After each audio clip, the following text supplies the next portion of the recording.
오늘 또 이렇게 기도의 자리에 오신 여러분들, 또 영상으로 이 기도에 함께 참여하신 여러분들을 주님의 이름으로 축복하고 환영합니다. 여러분들은 정치에 관심이 많이 있으시나요? 저는 목사이다 보니까 적극적으로 어떤 정치적인 행위를 하는 것은 아니지만 그래도 무관심하기보다는 관심을 가지려고 노력하고 있습니다. 관심이야말로 이 정치 권력을 견제할 수 있는 가장 좋은 수단이라 생각되어지기 때문입니다. 최근에 이제 정치에서 무슨 이야기가 많이 이슈로 나오는가 하면 검찰을 개혁해야 된다, 그런 이야기가 많이 나오는 것 같아요.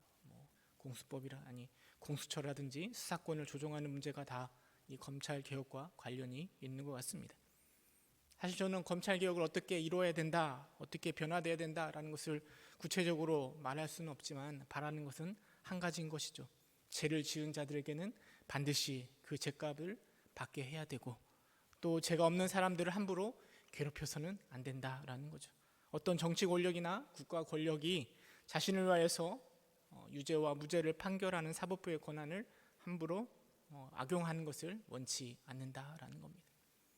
가끔 이 드라마, 법정 드라마를 보면 어느 때 가장 재미있는가 하면 억울한 누명에 쓰인 사람이 자신의 무죄를 증명할 만한 증거가 갑자기 제출될 때, 또는 교묘히 도망치는 범죄자의 범죄를 입증할 만한 증거가 나타나서 극적으로 반전되어 그 사람의 무죄가, 또 그 사람의 죄가 분명해질 때 우리는 그 드라마를 보면서 마음의 시원함을, 또 재미를 느끼는 것입니다. 그런데 만약에 우리 자신이 또는 우리가 사랑하는 가족들이 피고인이 되어서 그 법정에 서게 되고 재판 중에 있다라고 한다면, 또 우리가 간절히 바라는 것이 무죄가 되기를 간절히 바라고 있다라면, 이것은 더 이상 어떤 재미와 흥미를 떠나서 완전히 다른 차원의 의미로 우리에게 다가올 것입니다. 성경 우리에게 무엇을 얘기해 주는가 하면 히브리서 9장 27절에 이렇게 이야기합니다. 한번 죽은 것은 사람에게 정해진 것이요 그 후에는 심판이 있으리라. 성경 우리에게 반드시 우리가 하나님의 심판대 앞에 설 것을 끊임없이 말해주고 있습니다. 모든 사람은 하나님의 심판대 앞에 때가 되면 서게 될 것입니다. 과거의 복음에 대해서 자세히 또 정확하게 알지 못하던 초창기 믿음의 세대들은 하나님의 심판대 앞에 서는 것을 굉장히 두려워했습니다. 종교개혁자였던 루터 역시요, 구원에 대한 확신이 없어서 하나님 앞에 서야 하는 두려움이 늘 자신을 짓눌렀다라고 이야기하고 있습니다. 그 두려움을 극복하기 위해서 수도원에 들어가서 고행과 또 수행, 여러 가지 것들을 감당하면서 그 심판의 두려움을 벗어나 영원한 구원을 소망하였지만, 그 영원한 구원을 루터는 그 무엇으로도 확신할 수 없었습니다. 그런데 오늘을 살아가는 우리에게도 마찬가지인 것 같습니다. 여전히 우리의 죄는 하나님 앞에 서는 것을 두려워 떨게 만듭니다. 하나님 앞에, 심판대 앞에 섰을 때 그 두려움이 우리를 때로는 짓누르기도 합니다. 전도 폭발해서 전도를 하다 보면 꼭 전도할 때 구원의 확신을 꼭 확인합니다. 오늘 밤 세상을 떠나신다면 천국에 들어갈 것을 확신하고 계십니까? 이렇게 질문을 하는데요, 하나님을 믿고 있음에도 불구하고 자신의 죄 때문에 여전히 주저하는 많은 믿음의 사람들을 바라보게 됩니다. 다 하나님의 심판대에 대한 두려움 때문일 것입니다. 오늘은 이 불에서 꺼낸 그슬린 나무라는 제목을 가지고요, 그 하나님의 심판대 앞에서 기적과 같은 하나님의 은혜가 무엇인지 다시금 생각해보고 은혜를 함께 나누어 보고자 합니다. 스가랴 선지자가 언제 활동했는가 하면 이스라엘 백성들이 포로에서 귀환하고 나서 한 예수님이 오시기 500년 전에 활동하던 선지자입니다. 당시에 포로에서 귀환한 이스라엘 백성들의 삶을, 또 그들의 자존감을 좀 생각해 볼 필요가 있는데요, 사실 이스라엘 백성들은 하나님의 선택을 받은, 그래서 하나님을 섬기는 선민들이었습니다. 때로는 다윗과 솔로몬과 같은 위대한 왕이 나타나서요, 거대한 왕국을 이루기도 하였습니다. 그러나 지금 포로에서 귀환한 이스라엘 백성들의 모습은 죄로 인하여 하나님의 심판을 받았고요, BC 586년에 바벨론의 느부갓네살 왕을 통하여서 철저하게 멸망당했습니다. 성전과 예루살렘 성은 완전히 다 무너졌고요. 70년 동안 저 바벨론에서 포로로 있다가 이제 겨우 귀환해서 다시 가나안 땅에 정착하고 있습니다. 여러분, 70년의 험한 삶을, 포로의 생활을 경험한 백성들이 하나님에 대해서 어떻게 인식하고 있을까요? 아마 사랑의 하나님이라고 인식하기보다는 무서운 하나님, 백성들의 죄에 대해서 결코 좌시하지 않으시는 공의로우신, 그래서 범접할 수가 없는 하나님으로, 두려운 하나님으로 인식하였을 것입니다. 물론 하나님도 백성들을 참 사랑하셨죠. 끊임없이 인내해주시고 참고 기다리다가 결국 어쩔 수 없이 이렇게 심판하셨다라고 우리는 이렇게 말할 수 있겠지만, 당시에 포로 귀환 이후에 힘든 삶을 살아가는 백성들에게 있어서 하나님은 두려운 존재였을 것입니다. 그런 시대 가운데 하나님께서 스가랴에게 환상을 보여주십니다. 스가랴서에 보면 넓게 환상이 나오는데요, 그 중에 네 번째 환상이 오늘 우리가 읽은 본문 스가랴 3장에 기록되어 있는 환상입니다. 그 환상의 내용이 무엇인가 하면 여호와 앞에 서 있는, 하나님 앞에 서 있는 대제사장 여호수아의 모습입니다. 대제사장이 여러 가지 역할들을 감당했었는데요, 그가 한 역할 중에 가장 중요한 일은 7월 10일 대속죄일에 이스라엘 백성들을 대표하여서요, 저 지성소에 들어가 속죄제를 드림으로 백성들의 모든 죄를 해결하는 것이 아마 이 제사장의 가장 큰 역할 중에 하나였을 것입니다. 지성소에 들어갈 때 대제사장은 두렵고 떨리는 마음으로 하나님 앞에 섰을 것입니다. 스가랴서 3장에서 스가랴가 본 환상 역시 마찬가지입니다. 대제사장 여호수아가 하나님 앞에 서 있습니다. 근데 성경에 보니까요, 사단이 오른쪽에서 대제사장 여호수아를 대적한다라고 말하고 있습니다. 욥기서에 보면 사단이 천상의 회의에서 욥의 죄를 지적하는 것처럼 스가랴가 본 환상을 보니까 그 하나님 앞에, 심판대 앞에서 사단이 오른편에 앉아가지고 이 스가랴의 죄를 하나하나 고소하고 고발하며 따지고 있는 거죠. 스가랴가 그 환상을 보고 있는 것입니다. 성경에 보면 사단이 지적하고 있는 여호수아의 죄가 무엇인지 분명하게 기록하고 있지는 않지만 3절에 보니까 더러운 옷으로 표현되고 있습니다. 여호수아 대제사장이 더러운 옷을 입고 있다라고 성경은 기록하고 있습니다. 더럽다라는 이 단어는요, 그냥 단순히 옷을 오래 입어서 옷이 더러워지고 또 옷을 입은 채 운동을 하거나 일을 해서 더러워졌다, 그런 의미가 아닙니다. 더러워졌다라는 이야기는 배설물, 인분이 옷에 묻어가지고 옷이 완전히 더러워졌다라는 것을 표현하고 있습니다. 이 더러워진 옷은 여호수아의 죄가 무엇인지, 얼마나 추악한지를 보여주는 것입니다. 아니, 단순히 대제사장 여호수아의 죄뿐만 아니라 그가 대표하고 있는 이스라엘 백성들의 죄를 보여주는 거죠. 포로에서 귀환했지만 여전히 죄악 가운데 머물러 있는 이스라엘 백성들의 죄가 이 더러운 옷으로 표현되고 있는 것입니다. 그 더러운 옷을 입고 있는 대제사장을, 이스라엘 백성들을 하나님 앞에서, 하나님의 심판대 앞에서 사단이 하나하나 대적하며 고발하고 있는 것입니다. 죄로 가득한 여호수아에게, 이스라엘 백성들에게 임할 것은 당연히 하나님의 징계여야만 합니다. 하나님께서 뭐라고 말씀하시는가 하면 우리 스가랴 3장 2절 함께 읽어보도록 하겠습니다. 스가랴서 3장 2절 시작.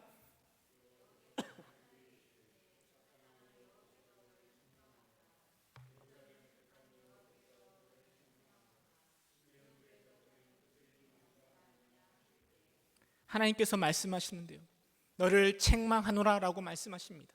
근데 그 책망이 더러워진 옷을 입고 있는 여호수아를 향한 책망이 아니라 더러워진 옷을 입고 있는 여호수아를 대적하고 있는 사단을 향하여서 내가 너를 책망한다라고 이야기합니다. 그리고 하나님께서 뭐라 말씀하시는가 하면 이는 불에서 꺼낸 그슬린 나무가 아니냐라고 말씀하십니다. 불에서 꺼낸 그슬린 나무, 여러분, 그 의미가 무엇이겠습니까? 불에 나무를 집어넣으면 불이 나무를 다 태웁니다. 그리고 시간이 되면 나무는 재로 변합니다. 그런데 불에 나무를 집어넣었다가 다 타기 전에 나무를 꺼내면 그 나무는 시커멓게 그을음이 가득 차 있는 상황의 모습으로 보여지는 거죠. 지금 하나님 앞에 서 있는 여호수아의 모습이 바로 그와 같다라는 거예요. 불에서 꺼낸 그슬린 나무와 같다라는 겁니다. 이게 무엇을 이야기하겠습니까? 하나님의 준엄한 심판을 받아 멸망 직전까지 갔다가 하나님의 은혜로 건짐을 받아 아직은 소망이 있는 회복된 포로에서 귀환한 이스라엘 백성들을 우리 주님이 그렇게 부르시는 건 아니겠습니까? 불에서 꺼낸 그슬린 나무, 그리고 그를 대적하는 사단을 하나님께서 책망하는 것입니다. 하나님은 그렇게 회복되었음에도 불구하고 여전히 죄악이 가득한 더러운 옷을 입고 있는, 그래서 심판을 받아야 될 이스라엘 백성들을 향하여서 책망하기보다는 불에서 건져낸 그슬린 나무라 말씀하시고 그 더러운 옷을 벗기시고 그에게 아름다운 옷을 입히신다라고 4절에 기록되어 있습니다. 내게 아름다운 옷을 입히기로 하시기로. 스가랴가 그 모습을 보고요, 하나님께 이야기합니다. 하나님, 그에게 정결한 관을 머리 위에 씌워달라고 요청합니다. 하나님께서 그 스가랴의 이야기를 듣고 그 여호수아 대제사장에게 정결한 관을 씌워줍니다. 더럽혀진 옷, 그래서 하나님 앞에서 심판을 받아야 될 여호수아에게 하나님께서는 책망하고 심판하시기보다는 아름다운 옷을 입혀주시고 그리고 정결한 관을 씌워주십니다. 그리고 7절에 하나님께서 여호수아에게 말씀하십니다. 만군의 여호와의 말씀에 내가 만일 내 도를 행하면 내 규례를 지키면 내가 내 집을 다스릴 것이요 내 뜰을 지킬 것이며 내가 또 너로 여기 섰는 자들 가운데 왕래하게 하리라 말씀하십니다. 여러분이 스가랴가 본 환상에 대해서 포로에서 귀환한 이스라엘 백성들이 그 환상을 들었을 때 어떤 생각이 들었을까요? 그 하나님의 환상이 그 이스라엘 백성들에게 어떤 의미로 다가왔을까요? 지금 참 힘들게 살아가고 있는 이스라엘 백성들 아니겠습니까? 포로에서 귀환해서 가나안 땅에 왔는데요, 아무것도 없는 거예요. 힘들게 삶을 유지시켜 가고 있습니다. 그런데 스가랴가 본 환상은 그 이스라엘 백성들에게 큰 힘이 되었을 것입니다. 불에서 꺼낸 그슬린 나무와 같은 이스라엘 백성들에게 아름다운 옷을 입히시고 정결한 관을 씌워주시며 백성들을 정죄하기보다는 오히려 사단을 책망하시는 하나님의 모습은 그 이스라엘 백성들에게, 힘들고 지친 이스라엘 백성들에게 큰 힘이고 용기가 되었을 것입니다. 다시 힘들어진, 더럽혀진 옷을 입고 있는 백성들이지만 그 환상을 바라보면서 그래, 하나님께서 우리에게 이렇게 아름다운 옷을 지어 입혀 주실 거야. 그러니 우리도 하나님의 말씀처럼 여호와의 도를 행하고 규례를 지키자라고 다시 도전할 수 있는, 여호와를 향하여서 다시 일어설 수 있는 위로와 도전 그리고 용기가 되었을 것입니다. 여러분뿐만 아니라 이 스가랴의 환상은 하나님의 구속사적 관점으로 바라볼 때 여호수아와 동일한 이름을 가진 예수 그리스도를 우리에게 보여주고 있습니다. 8절에 보면 여호수아와 그 동료들을 예표의 사람들이라고 표현하고 있습니다. 이들이 예표하는 것이 무엇인가 하면 내가 내 종 싹을 나게 하리라 라는 것을 예표하고 있습니다. 싹이라는 단어는 성경에서 종종 그리스도 메시아를 예표 상징합니다. 이사야가 뭐라고 얘기했는가 하면 이새의 가지에서 한 싹이 난다 얘기했고요. 이사야서 4장 2절에 보면 그날에 여호와의 싹이 아름답고 영화로울 것이요 라고 말하고 있습니다. 이 싹들은 다 메시아를 상징하는 거죠. 예레미야도 동일하게 이야기합니다. 내가 다윗에게 한 의로운 가지를 일으킬 것이며 라고 이야기합니다. 여기서 가지가 바로 싹이랑 동일한 단어입니다.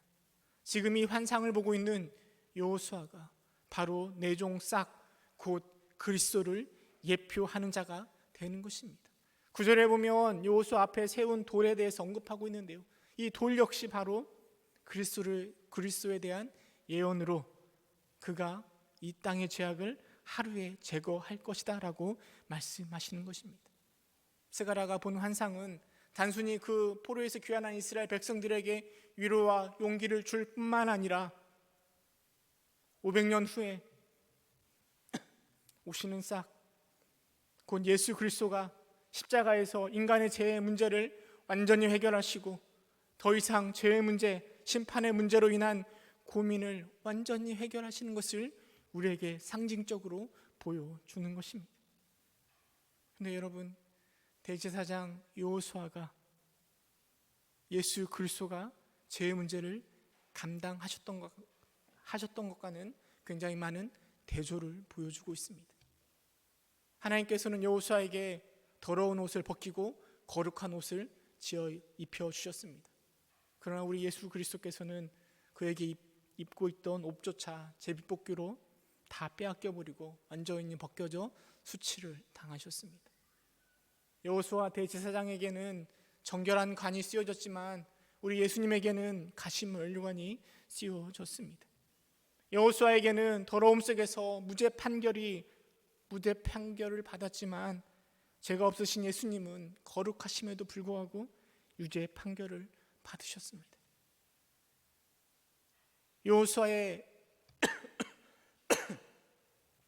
여호수아를 통하여서 죄 없다라고 얘기를 들었지만 여전히 도를 행하고 규례를 행할 때 우리의 집과 우리를 다스릴 것이다 라고 하나님께서 말씀하시지만 우리 그리스도로 인하여 받는 은혜는 우리의 상황과 형편과는 상관없이 우리 주님이 우리의 주님이 되시고 우리를 다스리실 것이라 라고 말씀하고 있습니다.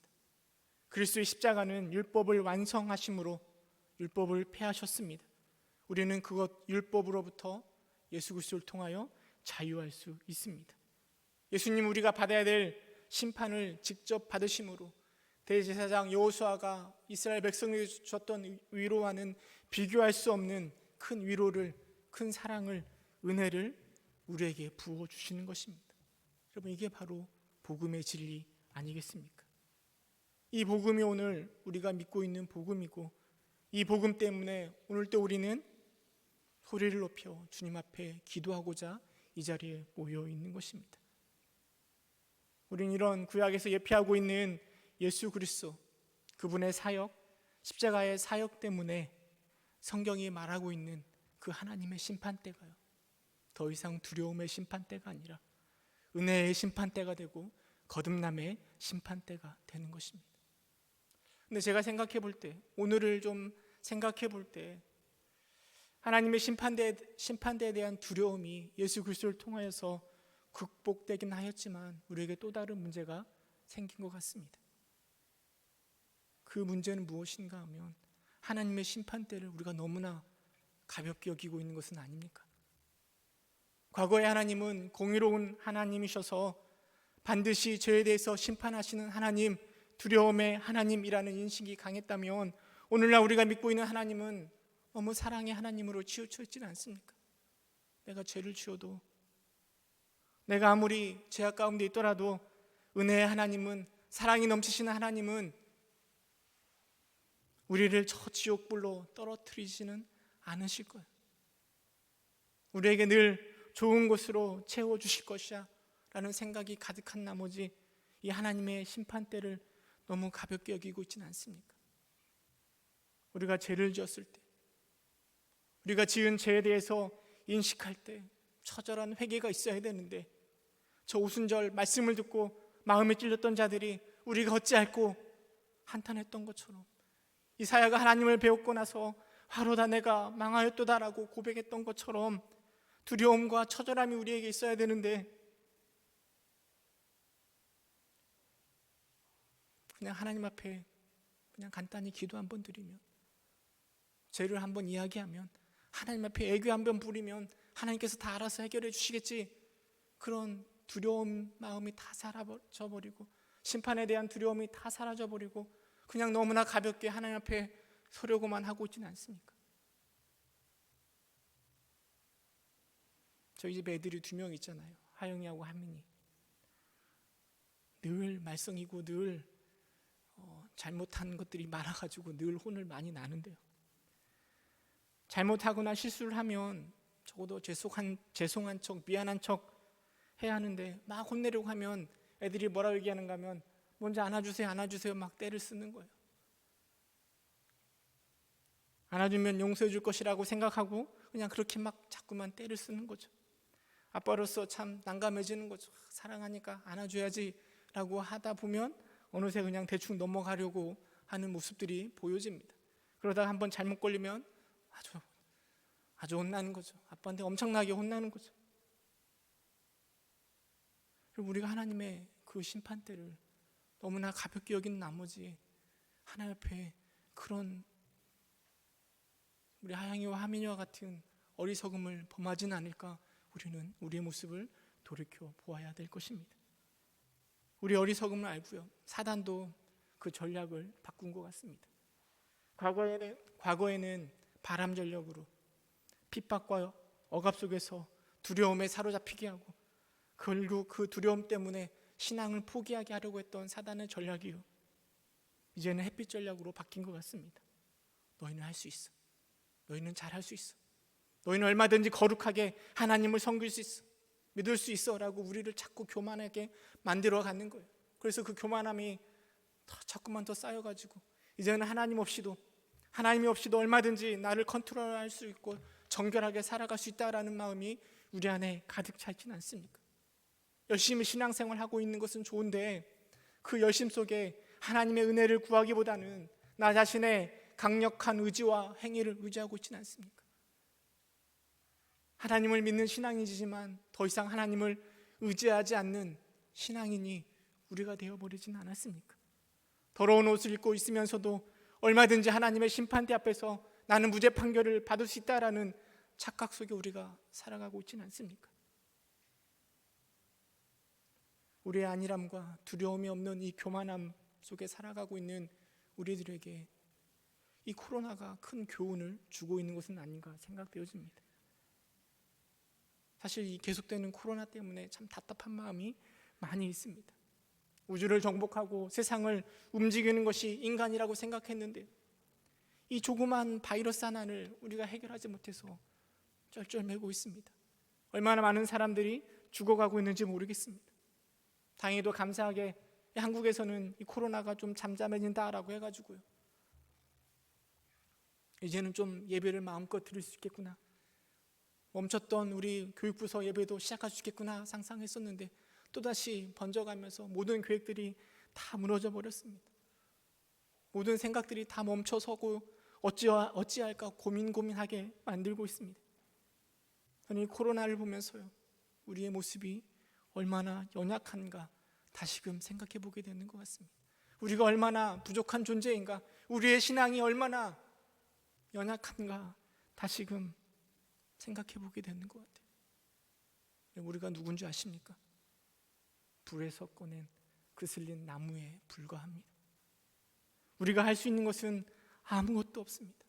우리는 그 무엇도 할 수 없는 연약한 존재, 겨우 심판을 피해서 하나님의 은혜 아니면 살아갈 수 없는 존재임을 코로나가 우리에게 보여주고 있는 것 아닐까요?